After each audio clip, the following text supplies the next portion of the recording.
بسم الله الرحمن الرحيم. السلام عليكم ورحمة الله وبركاته. soo dhawaada saaxiibayaal mar kale. maanta waxaan idin hayaa xikmaddan waxaa ka tegay dadkii waaweynaa. sideedaba qofku markuu weynaado wax badan oo maanta haddaan dhalinyarnahayn ay awoodno ama aan samaynayno isagu ma samayn karo. wuxuu yidhi taaha ma buke jigsada ma gaadhi taliya lagama yeelin. qofku markuu weynaado wuu taahayaa laakiin ma buko. yacni wax walba hadduu is idhaahdo kac taahid buu ku kacaya, hadduu is idhaahdo fadhiiso taahid buu ku fadhiisanaya.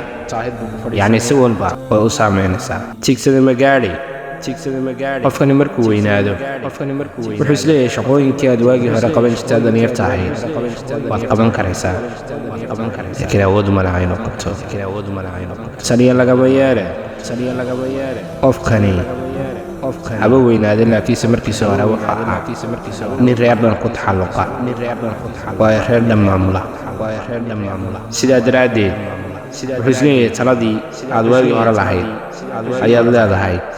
markaasuu reerka kala tilmaamaya, midba meeluu tirayaa.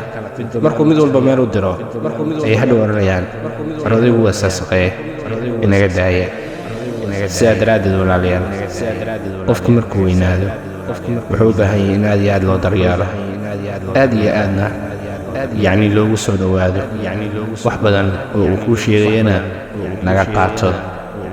asalaamu allaahi calaykum waraxmatullaahi wabarakaatu.